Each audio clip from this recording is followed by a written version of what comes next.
अब है chapter number 11 तरंग। क्या है? तरंग। तरंग को मुख्यतः दो भागों में बांटा जा सकता है। तरंग को मुख्यतः कितने भागों में? दो भागों में बांटा जा सकता है। पहला है यांत्रिक तरंग और अयांत्रिक तरंग। तरंग को कितने भागों में? दो भागों में बांटा जा सकता है, यांत्रिक तरंग और अयांत्रिक तरंग। मैकेनिकल वेव और नॉन मैकेनिकल वेव। यांत्रिक तरंग के बारे में जानते हैं। यांत्रिक तरंग, मैकेनिकल वेव, वे तरंग जो किसी पदार्थिक माध्यम, ठोस, द्रव, गैस में संचारित होती है, यांत्रिक तरंग कहलाती है। यानी यांत्रिक यानी ठोस, द्रव, गैस किसी में भी माध्यम में जा सकती है, उसे यांत्रिक तरंग कहते हैं। यांत्रिक तरंग को मुख्यतः दो भागों में बांटा गया है, अनुदैर्ध्य तरंग और अनुप्रस्थ तरंग। कौन? लॉन्गिट्यूशनल वेव और ट्रांसवर्स वेव। अनुदैर्ध्य और अनुप्रस्थ। ठीक है, चलिए जानते हैं अनुदैर्ध्य के बारे में।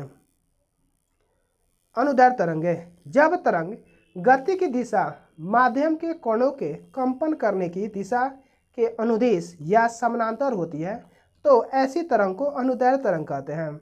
अनुदैर्ध्य तरंग यानी जब तरंग गति की दिशा माध्यम में कणों के कंपन करने की दिशा के अनुदिश या समानांतर होती है तो ऐसे तरंग को अनुदैर्ध्य तरंग कहते हैं। ध्वनि अनुदैर्ध्य तरंग का उदाहरण है। ध्वनि जो है अनुदैर्ध्य तरंग का उदाहरण है। नोट में है अनुदैर्ध्य तरंग का ध्रुवण नहीं होता है। अनुदैर्ध्य तरंग का ध्रुवण नहीं होता है। ठीक है। अनुप्रस्थ तरंग, जब तरंग गति की दिशा माध्यम के कणों के कंपन करने की दिशा के लंबवत होती है।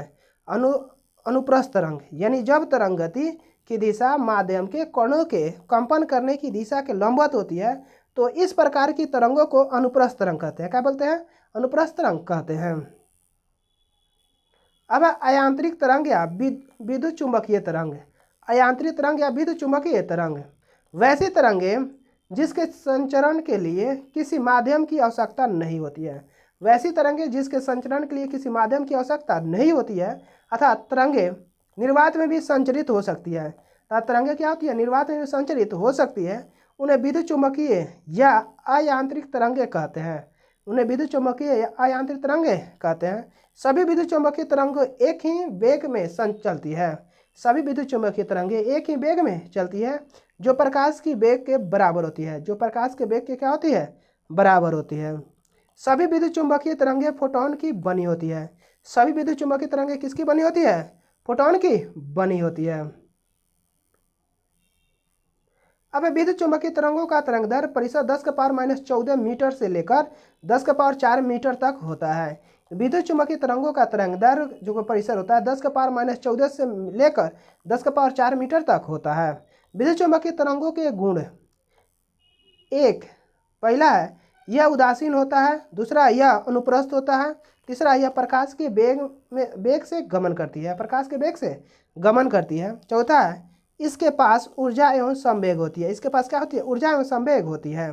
पांचवा है इसकी अवधारणा मैक्सवेल के द्वारा प्रतिपादित किया गया है। इसकी जो अवधारणा है किसके द्वारा? मैक्सवेल के द्वारा प्रतिपादित किया गया है।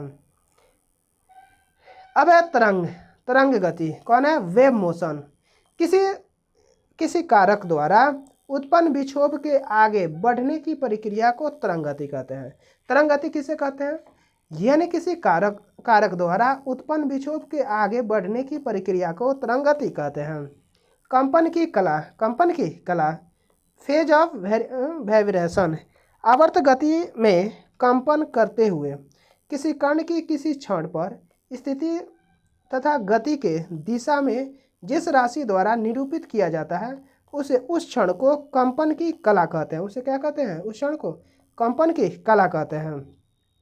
निम्न तरंगे विद्युत चुंबकीय नहीं है। निम्न तरंगे जो है विद्युत चुंबकीय नहीं है, जैसे कैथोड किरणें, कैनाल किरणें और अल्फा किरणें, बीटा किरणें, ध्वनि तरंगे और प्रासरव तरंगे। ये सब क्या है? विद्युत चुंबकीय नहीं है। चलिए अब देखते हैं प्रमुख विद्युत चुंबकीय तरंगों के बारे में। ठीक है, चलिए प्रमुख चुंबकीय तरंगे। ठीक है, सबसे पहले है गामा किरणें। विद्युत चुंबकीय तरंगे खोजकर्ता, तरंगदैर्घ्य परिसर, आवृत्ति और हर्ट्ज उपयोग किसमें किया जाता है? ठीक है, सबसे पहले गामा किरण का खोज किसने किया था? पॉल विलार्ड ने। ठीक है, इसका तरंग परिसर कितना होता है? 10⁻⁻14 मीटर से लेकर 10⁻10 मीटर तक होता है गामा किरण का तरंग परिसर। ठीक है, आवृत्ति परिसर कितना होता है? 10⁻20 से 10⁻18 तक होता है। ठीक है, इसका उपयोग, इसकी वेदन क्षमता अत्यधिक होती है, यानी गामा किरणें की जो वेदन क्षमता होती है क्या होती है? अधिक होती है। इसका उपयोग नाभिकीय अभिक्रिया तथा कृत्रिम रेडियोधर्मिता में की जाती है। इसकी वेदन क्षमता अत्यधिक होती है। इसका उपयोग नाभिकीय अभिक्रिया तथा कृत्रिम रेडियोधर्मिता में की जाती है। ठीक है, एक्स किरणें। एक्स किरणें का खोज किसने किया था? रोंटजन। किसने किया था? एक्स किरणें का रोंटजन। तरंगदैर्घ्य का जो परिसर होता है 10⁻10 मीटर से लेकर 10⁻8 मीटर तक होता है। और एक्स किरणें का परिसर हर्ज जो होता है 10⁻18 से लेकर 10⁻16 हर्ज होता है। किसका? एक्स किरणें का। एक्स किरणें का उपयोग चिकित्सा एवं औद्योगिक क्षेत्रों में इसका उपयोग किया जाता है। अब आते हैं पराबैंगनी किरण का खोज किसने किया था? रीटर ने किया था। पराबैंगनी किरण खोज किसने किया था? रीटर ने किया था। इसका तरंग परिसर जो होता है 10⁻8 से लेकर 10⁻7 मीटर तक होता है। ठीक है, और पराबैंगनी किरणें का आवृत्ति जो होता है 10⁻16 से लेकर 10⁻14 तक होता है। पराबैंगनी किरणें जो कि किसी का कैंसर हो जाता है उसको सिकाई करने में, प्रकाश विद्युत में प्रभाव के उत्पन्न करने, बैक्टीरिया को नष्ट करने एवं रूपीय जांच में किया जाता है। किसका? पराबैंगनी किरण का उपयोग। दृश्य विकिरण जो होता है, दृश्य विकिरण की खोज किसने किया था? न्यूटन ने किया था। ठीक है, इसका जो तरंगदैर्घ्य परिसर होता है 3.9 × 10⁻7 मीटर से लेकर 7.8 × 10⁻7 मीटर तक होता है। ठीक है, दृश्य विकिरण का जो आवृत्ति होती है 10⁻14 से 10⁻12 तक होता है। दृश्य विकिरण, इसमें हमें वस्तुएं दिखलाई पड़ती है। क्या होती है? वस्तुएं दिखलाई पड़ती है। अवरक्त विकिरण। अवरक्त विकिरण का खोज किसने किया था? हर्शेल ने किया था। अवरक्त विकिरण का खोज किसने किया था? हर्शेल ने किया था। अवरक्त विकिरण 7.8 से 10⁻7 से लेकर 10⁻3 मीटर तक होता है तरंग विकिरण। अवरक्त विकिरण जो होता है आवृत्ति परिसर 10⁻12 से लेकर 10⁻10 तक होता है। अवरक्त विकिरण जो होता है इसका उपयोग, ये किरणें उष्मीय विकिरण है। क्या है? उष्मीय विकिरण है। ये जिस वस्तु पर पड़ती है उसका ताप बढ़ जाता है। ये जिस वस्तु पर पड़ती है उसका ताप बढ़ जाता है। इसका उपयोग कोहरे में फोटोग्राफी करने एवं रोगियों की सिकाई करने में किया जाता है। अब लघु रेडियो तरंग या हर्ट्जियन तरंगे हेनरी हर्ट्ज ने किया था। 10⁻3 मीटर से लेकर 1 मीटर तक होता है। ठीक है, तरंग परिसर, और इसका जो आवृत्ति होता है 10⁻10 से 10⁻8 तक होता है।